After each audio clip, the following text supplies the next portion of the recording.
புதுசா கல்யாணம் பண்ண ஒரு வைஃப் அப்படின்னா எவ்வளோ பாசம் இருக்கும். சூசைட் கேஸ் மாதிரி தெரியல. இது வந்து ஃபர்ஸ்ட் நைட் அன்னைக்கே வந்து மாத்திரை ஏதோ கலந்து கொடுத்துருக்குறாங்க, ஃபுட் பாய்சனிங் ஆயிருக்கு. அவர் அப்பா சொல்ற ஸ்டேட்மெண்ட் என்னன்னா, இந்த மாதிரி டவுரி எடுத்து தான் உங்க ஆசையை நிறைவேற்றணும்னா அது it's equal to begging. Divorce கொடுத்துருவாரோன்னு பயம் இருக்கு அப்படின்னா கொடுத்துட்டு போட்டுமே, உங்க பயம் தான் அவங்களுக்கு அங்க அதிகாரத்தை தூண்ட வைக்கிறது. அந்த அர்ஜுன் வந்து சொல்லியிருக்காப்புல, நம்ம டெஸ்ட் டியூப் பேபி பெற்றுக்கலாம். அதாவது அதிகாரமா கேட்டிருக்காங்க, எனக்கு 2 லட்ச ரூபா பணம் கொடுங்க அப்படின்னு சொல்லிட்டு.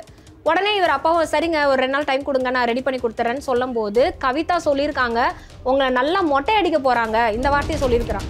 எங்க மாப்பிள்ள தானங்க, அவர் ஒன்றும் மாடு மேய்க்கிறவர் கிடையாதுல்ல. அவருக்கு என்ன சம்பாதிக்கிறதுக்கு முடியாதா என்ன? டாக்டருக்கு படிக்க வைக்கிறாங்க, பொண்ணை எவ்வளோ படிக்க வைக்கிறாங்க. படிக்க வச்சுட்டு இதுக்கு மேல என்ன சொத்து வேணும்? அதையும் தாண்டி ஒரு அழகான பொண்ணை கொடுக்குறாங்கல்ல. ஏன் டிமாண்ட் பண்றீங்க? அப்போ பொண்ணு என்ன சந்தையில விற்கிற மாடா, வெள்ளை மாடா? அப்போ உங்க ஆசைக்கு ஒரு பொண்ணு, காசுக்கு ஒரு பொண்ணா? புதிய சிந்தனை நேயர்களுக்கு வணக்கம். இன்றைய சிறப்பு நேர்காணலில் நம்முடைய இணைந்திருக்கும் சிறப்பு விருந்தினர் சைக்காலஜிஸ்ட் டாக்டர் சுஜிதா அவர்கள். மேடம் வணக்கம். வணக்கம் ஆண்டனி. ரிதனியாவை தொடர்ந்து இப்ப கவிதாவும் பாதிக்கப்பட்டிருக்கு. அதாவது ரிதனியாவோட முடியும்னு பார்த்தா அடுத்த கவிதான்னு சொல்லிட்டு லிஸ்ட் பெருசா போயிட்டு இருக்கு. இந்த கவிதாவுடைய மரணத்தை நீங்க எப்படி பாக்குறீங்க? திட்டமிட்டு, அதுவும் அந்த பொண்ணாவது 78 நாள், இந்த பொண்ணுக்கு பாவம் 29 நாளே ஒரு இழப்பு ஏற்பட்டிருக்கு. இது எப்படி பாக்குறீங்க நீங்க? கவிதா அவங்களோட குடும்பத்தினருக்கு எனது ஆழ்ந்த இரங்கலை தெரிவிச்சுக்கிறேன். ஏன்னா எனக்கு இந்த இரங்கல் சொல்றதுக்கே வருத்தமா இருக்குங்க. ஒவ்வொருத்தருக்கும் அவங்க ஃபேமிலி எத்தனை இதுதான் ஜஸ்டிஸ் ஜஸ்டிஸ் அப்படின்னு சொல்லிட்டு நம்ம அவங்களுக்காக போராடுங்க அப்படின்னு சொல்றது. இதுக்கு ஒரு முற்றுப்புள்ளி இருக்கும் அப்படின்னு பார்த்தா அது ஒரு கமா போட்டு இன்னும் இழுத்துட்டே இருக்கிற மாதிரி தான் இருக்கு. அவனால ஒரு மனநோயாளி, டாக்டர் வேற. ஆமா, ஒரு MBBS படிச்ச ஒரு டாக்டர், அதுவும் இல்லாம அவங்க அட்வொகேட்டு, ராணுவ ஃபேமிலி வேற. ஸோ இந்த பொண்ணு வந்துட்டு என்ன அப்படின்னா ஹைகோர்ட்ல அட்வொகேட்டா இருக்காங்க. ஒரு அட்வொகேட்னாலே ஒரு திமிரு, ஒரு தென்னாவட்டு இருக்கணும் தானே. இப்போ என்னன்னா இந்த லா ஸ்டூடெண்ட்ஸே பார்த்தீங்கன்னா ஒரு சின்ன பிரச்சனைனாலே வந்து மறியல் பண்ணிடுவாங்க. பொறியல் பண்ணுறாங்களோ இல்லையோ களத்தில் இறங்கி உட்காந்துடுறானுங்க, எங்களுக்கு நியாயம் கிடைச்சாகணும் அப்படின்னு. அப்படி இருக்கிற அந்த அட்வொகேட் பொண்ணுக்கு ஏன் வந்து தைரியம் வரல? அப்போ எங்கேயா பிளாக்மெயில் பண்ணியிருக்கானா? ஸோ அந்த ஒரு பிளாக்மெயில்னால தான் ஒரு பொண்ணு கட்டுப்பட முடியும். ஐயோ இந்த மாதிரி நம்ம புடி அங்க இருக்கே அப்படின்னு. ஆனா இங்க வந்து என்ன பிளாக்மெயில் நடந்துருக்கீங்க? அதுதான் சொல்றேன். இப்போ இங்க வந்து என்னன்னா இமோஷனல் பிளாக்மெயில் தான். உங்க அப்பா வந்துட்டு இவ்வளவு பணம் கொடுக்கு, இங்கேயும் வந்து அதே தானே, பணம் தானே கேட்டிருக்காங்க. ஹாஸ்பிட்டல் கட்டுறது ஏயா நீங்க சம்பாரிங்க, உங்களோட ஒரு ப்ரொஃபஷன் அது. நீங்க ஹாஸ்பிட்டல் கட்டுங்க, கோயில் கட்டுங்க, என்னமோ கட்டுங்க, சொந்தமா சம்பாரிச்சு கட்டுங்க. எதுக்கு வந்து டவுரி இல்ல பொண்ணுகிட்ட இருந்து வந்துட்டு காசு வாங்குறீங்கன்னா அது பிச்சைக்காரத்தனம் தானே. அதாவது என்னோட பேஷன், என்னோட கனவை நான் நிறைவேற்றணும்னா நான் உழைச்ச உழைப்புல இருந்து நான் எது வேணாலும் நான் செய்யலாம். ஆனா இப்ப என் புருஷன் கிட்ட இருந்தோ இல்ல என்னோட ஃபேமிலி கிட்ட இருந்தோ அப்பா அம்மா கிட்ட இருந்தோ வாங்கி நான் பண்ணணும்னா அது ஏன் உழைப்பு இல்லை, என்னோட பேஷன் இல்லை. அது நான் வந்து இன்னொருத்தர் கிட்ட இருந்து வாங்கி பண்றது தான். தட் இஸ் இந்த மாதிரி டவுரி எடுத்து தான் உங்க ஆசையை நிறைவேற்றணும்னா அது இட்ஸ் ஈக்குவல் டு பெக்கிங். இது வந்து டவுரி நம்ம வந்து சொல்லக்கூடாது. அது டவுரின்றது அது நல்ல வார்த்தை, பெக்கிங் தான் வந்து கரெக்டான வார்த்தை. ஸோ இதில் அந்த பொண்ணை மெயினாக டார்ச்சர் பண்ண விஷயம் நம்பர் 1 என்ன அப்படின்னா, அவருக்கு எக்ஸ்ட்ரா மேரிட்டல் அஃபேர் இருந்திருக்கலாம். ஏன்னா அவர் அப்பா வந்து சொல்கிறாங்க 1,80,000 செகண்ட்ஸ் வந்துட்டு இன்னொரு பொண்ணுக்கிட்ட வந்து பேசியிருக்காங்க அப்படின்னு.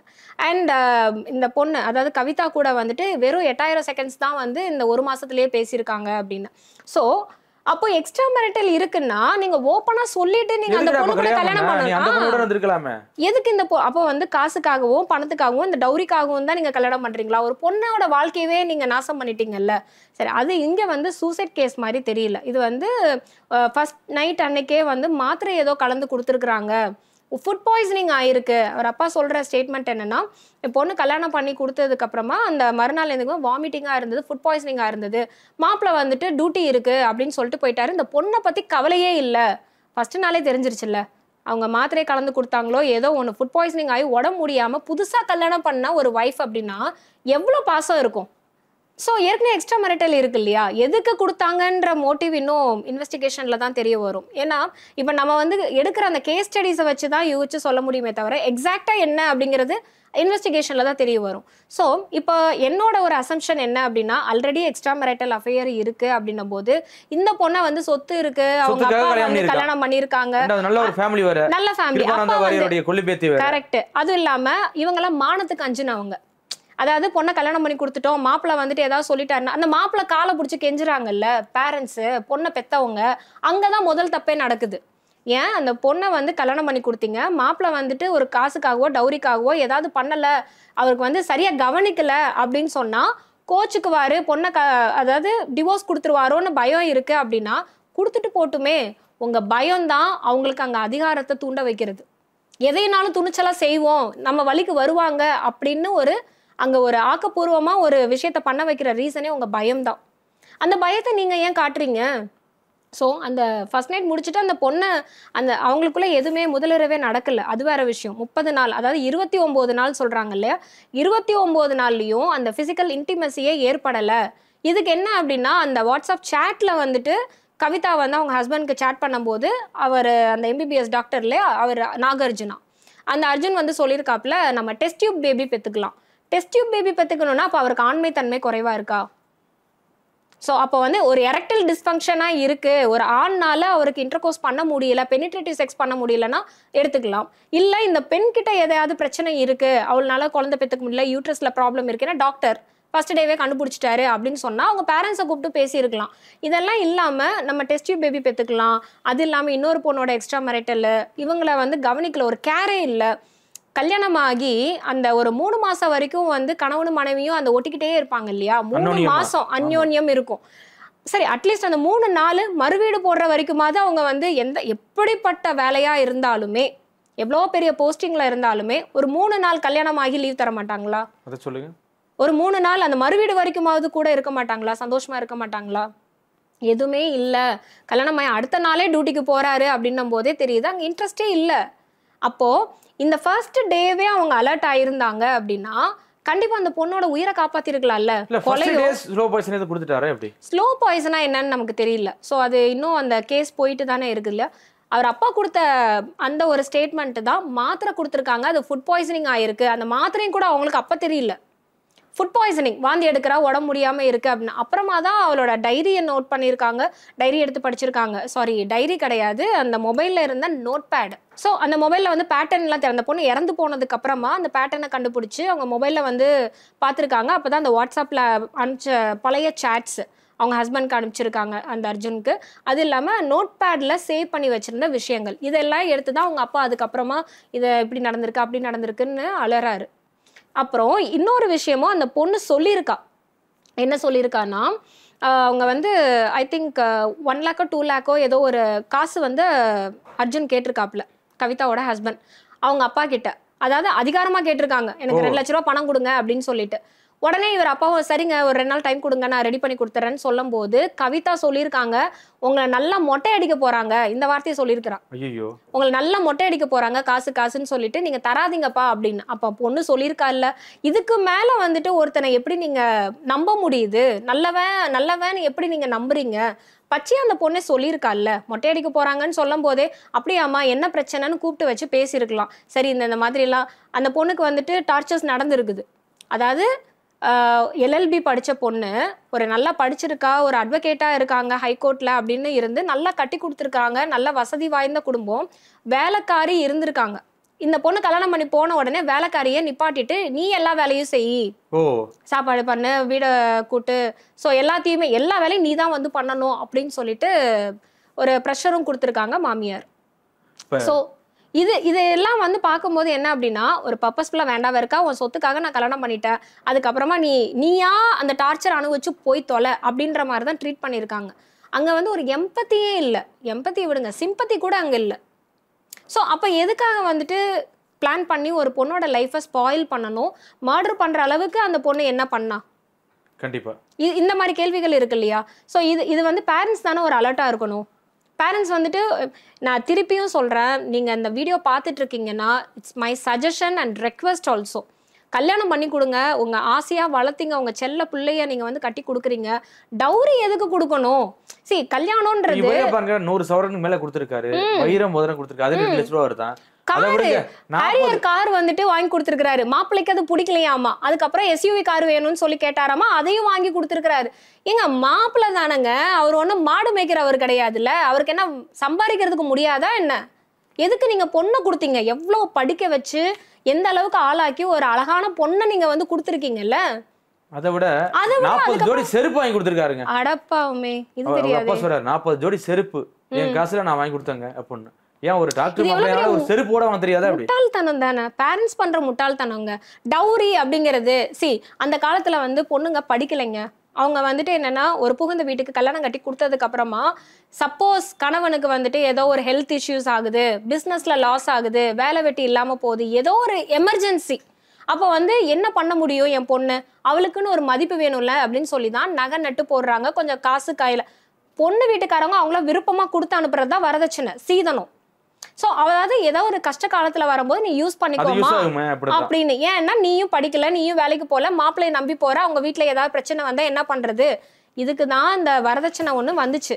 இப்பதான் வரதட்சணைக்கும் டபுள் ட்ரிபிளா வந்து லட்சக்கணக்குல செலவு பண்ணி என்ஜினியரிங் படிக்க வைக்கிறாங்க பொண்ணை டாக்டருக்கு படிக்க வைக்கிறாங்க, பொண்ணை எவ்வளவு படிக்க வைக்கிறாங்க. படிக்க வச்சுட்டு இதுக்கு மேல என்ன சொத்து வேணும், அதையும் தாண்டி ஒரு அழகான பொண்ணு கொடுக்குறாங்கல்ல. சோ அதுக்கு மேல வந்துட்டு இந்த காரு வேணாம், இது வேணாம், அது வேணாம், லட்சக்கணக்கில் அது கொடு இது கொடு அப்படின்னு சொல்லிட்டு ஏன் டிமாண்ட் பண்றீங்க? அப்போ பொண்ணு என்ன சந்தையில விற்கிற மாடா, வெள்ள மாடா? அதனால அவங்கள வந்து கட்டியும் கொடுத்துட்டு கூட எல்லாத்தையும் போட்டு டவுரின்ற பேர்ல அதை சொரண்டுற மாதிரி, ஏடிஎம் மிஷின் மாதிரி போட்டு போட்டு பேரண்ட்ஸ் கிட்ட அவங்கள சொரண்டி எடுக்கணுமா? இந்த கல்ச்சரை கொண்டு வந்ததே நம்ம சொசைட்டி தானே. கண்டிப்பா. அப்ப மாற்றம் அப்படிங்கிறது நம்ம மாறாம எப்படி மாற முடியும்? அதாவது நம்ம வந்து பிராக்டிஸ் அந்த மாதிரி, நம்ம கல்ச்சர் அந்த மாதிரி, நம்ம கல்ச்சர்ல எதுவுமே கிடையாது.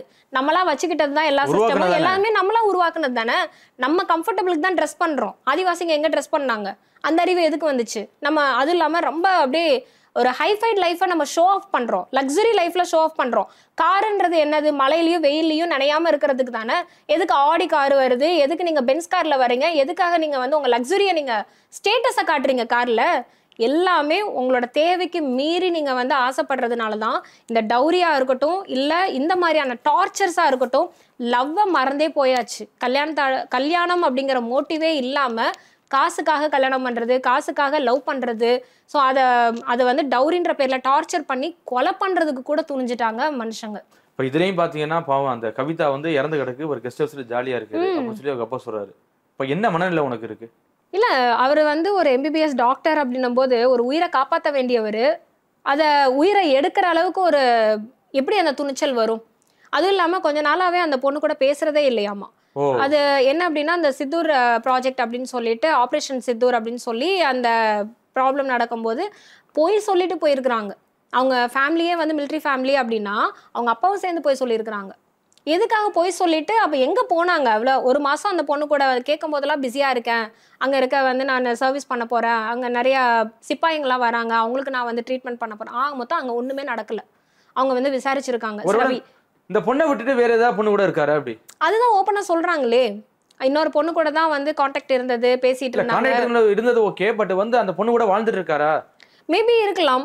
ஏன்னா அதனாலதான் இவளை வந்து அவாய்ட் பண்ணிருக்கலாம். அதாவது வேணுங்கிறப்ப எனக்கு காசு கொடு, ஆனா நீ என் கூட பிசிக்கலா இருக்காத, என் கூட நீ வந்துட்டு கான்டாக்டே இருக்காத, நான் வந்து இன்னொரு லைஃப்ல இருக்கேன். அதை ஓப்பனா சொல்லிட்டு நீங்க பிடிச்ச பொண்ணோட வாழ்ந்துட்டு போலாம்ல. அப்போ உங்க ஆசைக்கு ஒரு பொண்ணு, காசுக்கு ஒரு பொண்ணா?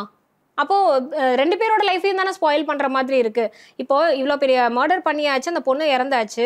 இப்போ இந்த நாகார்ஜுனா வந்து அரெஸ்ட் பண்ணிட்டோ இல்ல அவங்களுக்கு மேல கேஸ் வந்து அவர் வந்து உள்ள ஜெயிலுக்குள்ள போயிடுறாருன்னு வச்சுக்கோங்க. இப்போ அந்த எக்ஸ்ட்ரா மேரிட்டல் இருந்த பொண்ணோட லைஃப் கண்டிப்பா திருப்பி அவன் எப்படி வந்து வாழ முடியும்? அவங்க பேரண்ட்ஸ்னு இருக்க மாட்டாங்களா? அவங்களுக்கு ஒரு குடும்பம்னு இருக்காதா? ஸோ இவ்வளோ காம்ப்ளிகேட்டா ஆக்குறது எந்த விஷயத்துக்காக? ஆல்ரெடி நீங்க வெல் செட்டில்டு, நல்லா படிச்சிருக்கீங்க, டாக்டர் ப்ரொஃபஷன்ல இருக்கும்போது நீங்க நல்லா சம்பாதிக்க தான் செய்றீங்க. அதையும் மேல நீங்க உங்களுக்கு வந்து கோடிக்கணக்குல எதுக்கு காசு வேணும்னு நான் கேட்குறேன். அந்த லக்ஸுரிக்காக தானே. தேவைக்கு அதிகமா எது இருந்தாலுமே அது நம்மளை அழிச்சிருந்தான். அளவுக்கு மீறினால் அமிர்தமும் நஞ்சுதான். ஸோ இது வந்து ஒரு பேசிக் ஹியூமனிட்டி. உங்களோட மென்டாலிட்டி மாறுது. கண்டிப்பா. அதாவது எனக்கு நினைச்சது எல்லாமே வேணும் அப்படின்னு சொல்லி நினைக்கிறது ஒரு பக்கம். ஒரு நம்ம வாழ்றோம், ஒரு ஹியூமனிட்டியோட இருக்கணும், மற்றவங்களுக்கு வந்துட்டு நீங்க எல்லாமே நல்லவங்களா இருக்கணும்னு அவசியம் இல்லைங்க. செல்ஃபிஷாவே இருங்க. ஆனா உங்களால மற்றவங்களுக்கு ஒரு ஹார்ம் ஆகக்கூடாதுல்ல, ஒரு கெட்டது நடக்காமையாவது இருக்கணும்ல, அந்த மாதிரியாவது பார்த்துருக்கலாம். இப்போ இதுல கூட அந்த பொண்ணு ஹார்ட் அட்டாக் வந்து இறந்துடுச்சு அப்படின்னு தான் சொல்லியிருக்காரு. உண்மையில அது என்ன நடந்திருக்கும்? ஏதாவது வேற மாதிரி ஏதாவது மெடிசன் கொடுத்து காலி பண்ணியிருப்பாரு எப்படி? இருக்கலாம், ஸ்லோ பாய்சன் கொடுத்துருக்கலாம். ஏன்னா சின்ஸ் அவர் எம்பிபிஎஸ் டாக்டர்ன்றனால ஒரு ப்ராப்பர் மெடிகேஷன்ஸ் அவங்களுக்கு தெரிஞ்சிருக்கும். எத்தனை நாள் நெஞ்சு வலினா இவரே தான் ஃபர்ஸ்ட் எய்ட் பண்ணிருக்காரு, ஃபர்ஸ்ட் எய்ட் கூட பண்ணலையாம்ல. அதுதான் சொல்றேன், பிளான்டுன்னா எப்படிங்க ஃபர்ஸ்ட் எய்ட் பண்ணுவாங்க, காப்பாற்ற நினைப்பாங்களா? அதனால தான் ஊர்ல இருந்தா தானே நாளைக்கு இன்வெஸ்டிகேஷன்ல கேள்வி வரும், நீங்க டாக்டர் தானே ஃபர்ஸ்ட் எய்ட் கொடுத்து நீங்க காப்பாத்திருக்கலாம்லன்னு கேள்வி வரும். அதான் அவர் கெஸ்ட் ஹவுஸ்ல போய் படுத்துட்டு இருந்திருக்காரு. எனக்கு தெரியாதுங்க, அப்படியே அட்டாக் வந்துச்சா, ஐயோ மனைவி போயிட்டாளா, அவ்வளவுதான் முடிஞ்சு, என்ன கேட்க முடியும்? ஸோ இந்த மாதிரி எல்லாம் தப்பிக்க விடாதீங்க. அதாவது ஒரு மனநோயாளியா இருக்கட்டும், இல்லை நம்ம வந்து சொல்றோம் இந்த மாதிரி டிஸார்டர் இருந்ததுனால இவங்க இப்படி பண்றாங்கன்னு, இதை ஒரு பாயிண்டா பிடிச்சிட்டு இவங்க வந்துட்டு உடல்நிலை சரியில்லை அதனால இவங்களை அரெஸ்ட் பண்ணல, இவங்களுக்கு வந்து மன பாதிப்பா இருக்குது அதனால இவங்களுக்கு ட்ரீட்மெண்ட் தேவை. அதாவது ஒரு ஜுவினைல் 15 வயசுக்கு கீழே இருக்கிறவங்க கிட்ட ஒரு மனநல சரியில்லாம கொலையை பண்ணிட்டாங்க, இல்லை வந்து இப்படி பண்ணிட்டாங்கன்னு நம்ம சொல்லலாம். இவங்க நல்லா படிச்சு எஜுகேட்டடா இருந்து இத்தனை வயசு ஆகி மெச்சூர்டா இருக்கிறவங்க கிட்ட வந்துட்டு போய் மனநல சரியில்லை தான், அவங்க வந்துட்டு ஒரு டிஸார்டர்னால தான் அவங்க இது பண்ணிருக்காங்க. டாக்டர் சொல்ல முடியுமா? அதுதான் சொல்றேன், அது ஒரு ராணுவத்துல இருக்கிறாங்க. அப்ப ராணுவ அங்க எப்படி ட்ரீட்மெண்ட் பண்ணுவாரு மனநோயாளி வேறங்க. அதாவது இந்த நார்சிஸ்டிக் பிஹேவியர் அப்படிங்கிறது ஒருத்தரை வந்து ஒருத்தரோட கவலையிலையும் துக்கத்திலையும் அவங்கள டார்ச்சர் பண்ணி டாமினேட் பண்ணிட்டு இருக்காங்க பாத்தீங்களா, இதெல்லாம் ஒரு கேரக்டர் பர்சனாலிட்டி. ஆனா அந்த டிஸார்டரை ஹைலைட் பண்ணி அவங்கள பனிஷ் பண்ணாம விட்டுறாதீங்கன்னு நான் சொல்றேன். ஏன்னா நான் ஒரு சைக்காலஜிஸ்ட் தான். ஸோ அஃப்கோர்ஸ் அந்த ஒரு டிஸார்டருக்கு வந்து நான் எனக்கே அது ஈவி இறக்க பார்க்க முடியல. ஏன் அப்படின்னா நீங்க பண்றது ஒரு பெரிய தப்பு, அதுல வந்து எனக்கு இந்த டிஸார்டர்னு சொல்லி தப்பிச்சிடாதீங்கன்னு தான் நான் சொல்ல வரேன். புரியுது. அதனால அவங்களுக்கான கண்டிப்பா பனிஷ் பண்ணா மட்டும்தான், இதை ஒரு ரீசனா வச்சுட்டு மத்தவங்க பண்ண மாட்டாங்க. ஏன்னா இவங்கெல்லாம் ஒரு நல்ல குவாலிஃபைடா நல்ல ஒரு ப்ரொஃபஷனலிஸ்டா இருக்கிறவங்க, உயிரை காக்கக்கூடிய ஒரு நிலைமை, மிலிட்ரி ஆகட்டும் இல்ல டாக்டர் ஆகட்டும், ஒரு நல்ல ப்ரொஃபஷன்ல இருக்கிறவங்க இவங்களே இந்த தப்பை பண்ணாங்க அப்படின்னா காமனர் என்ன பண்ணுவாங்க? காமனர் ஈஸியா சொல்லிட்டு போவானே, எனக்கு தெரியாது, நானா குத்தி கொலை பண்ண எனக்கு தெரியாது, நானா டவுரி கேட்டா எனக்கு தெரியாது, அந்த டைம்ல எனக்கு என்ன நடந்ததுன்னே தெரியாதுன்னு சொல்லிட்டு போயிடுவாங்க. ஸோ இது வந்து ஃபர்ஸ்ட் ஸ்டெப் என்ன அப்படின்னா, ஒரு பொண்ணு அப்படிங்கும்போது அவங்களுக்கு கல்யாணம் நடக்கிறப்போ ப்ரீ மேரிட்டல் கவுன்சிலிங் கண்டிப்பாக தேவைங்க. அதாவது கல்யாணம் நடந்து பிரச்சனையாகி டிவோர்ஸ்க்கு கூட்டிட்டு வராதிங்க கவுன்சிலிங்க்கு. நீங்க வந்து ஜாதக பொருத்தம் பாக்குறீங்கல்ல, ஜாதக பொருத்தம் தேவையில்லை, மன பொருத்தம் தான் தேவை. பையன் என்ன பர்சனாலிட்டி, பொண்ணு என்ன பர்சனாலிட்டி, இந்த 2 பர்சனாலிட்டிக்கு மேட்ச் ஆகுமா, இவங்க குணங்களை வந்து புரிஞ்சுக்கிற மாதிரி அந்த ஆண் இருப்பாங்களா, விட்டு கொடுக்குற தன்மை இருக்கா, சரி ஒரு ஃபேமிலியை எப்படி ரன் பண்ணணும், ஃபேமிலி மேக்கிங்னா என்ன, அதை வந்து அந்த கப்பலுக்கு, நியூலி மேரிட் கப்பலுக்கு நம்ம வந்து சொல்லித்தரணும். அதுக்கு ப்ரீ மேரிட்டல் கவுன்சிலிங்கு அந்த செஷன் எடுக்கணும், முடிஞ்சால் அந்த குடும்பத்தோட வந்து எடுத்துக்கணும். அப்போதான் அவங்க மாமியார் கேரக்டர் என்ன, ஏன்னா அவங்க ஒரு ஃபர்ஸ்ட் டைம் மாமியார் போஸ்டிங் ஆகிறாங்க அவங்க, அதனால அவங்களுக்கு அந்த புதுசாக போஸ்டிங் கிடைச்ச உடனே அவங்க எப்படியெல்லாம் கொடுமைப்படுத்தலாம், சீரியலில் பார்த்த மாதிரியோ இல்லை அவங்க மாமியார் பண்ண கொடுமைகள் எல்லாம் இம்ப்ளிமெண்ட் பண்ண தான் ட்ரை பண்ணுவாங்க. ஆனால் ஒரு அழகான ஃபேமிலி மேக்கிங் அப்படின்னு ஒன்று இருக்குது, ஒரு அன்பான ஃபேமிலி, அதை எப்படி ஒரு ஹெல்த்தியாக கொண்டு போகலாம். மிடில் கிளாஸ் ஃபேமிலி எவ்வளோ பரவாயில்லைங்க, மிடில் கிளாஸ்ல ஆமா ஒரு காசுக்கு இஎம்ஐ கட்டிட்டு இருக்கிறாங்க. மிடில் கிளாஸ் ஃபேமிலியில் ஆண்கள் வந்துட்டு ஒரு 15,000 ரூபா 20,000 ரூபா சம்பளத்தில் வச்சு கூட குடும்பத்தை ரன் பண்ணிட்டு இருக்காங்க. அவங்களுக்கு காசு தாங்க பிரச்சனை, ஆனால் நல்ல மனசு இருக்கு. அவங்க ஒய்ஃபை எந்த அளவுக்கு தாங்குறாங்க, பிள்ளைங்களை எந்த அளவுக்கு வளர்க்குறாங்க, ஸோ எல்லா பொறுமையும் இருக்கு. அவங்க கூடலாம் உட்காந்து பேசும்போது நம்மளுக்கே பரவாயில்ல, உங்களுக்கு பணம் தான் பிரச்சனை, ஆனால் மற்றபடி எந்த பிரச்சனையும் கிடையாதுன்ற மாதிரி இருக்கு. ஆனால் ஹைஃபைடா இருக்கிறவன், கோடி கணக்கில் காசு வச்சுட்டு இருக்கவன், லக்ஸுரி லைஃப் வாழ்ந்துட்டு இருக்கிறவன், பணம் எல்லாம் இருக்கு, ஆனா மனசு இல்லைங்க, மனநோயாளியா தான் இருக்கிறான். கண்டிப்பா எல்லாமே வந்து சைக்கோ பிடிச்சிட்டு எங்க வந்துட்டு இன்னும் அந்த கஞ்சா எடுக்கலாம், இன்னும் வந்துட்டு போதை ஏற்றலாம், எப்படியெல்லாம் வந்துட்டு நாசமா போகலாம், மற்றவங்கள அழிக்கலான்ற மாதிரி தான் இருக்காங்க. ஸோ இப்படி இருக்கிற போது இந்த ரித்தன்யா விஷயத்துலேயே அதுதான் நான் வந்து மக்களுக்கும் சொல்ல விரும்பினது. கையில் காசு இருந்திருக்கு, எல்லாமே கார் இருந்திருக்கு, ரித்தன்யா நினச்சிருந்தா அவள் அப்படியே வந்து ஓடி போயிருந்திருக்கலாம். ஆனால் சமுதாயம் என்ன சொல்லும், ஓடி போயிட்டா சொல்லட்டுமே, ஆமா.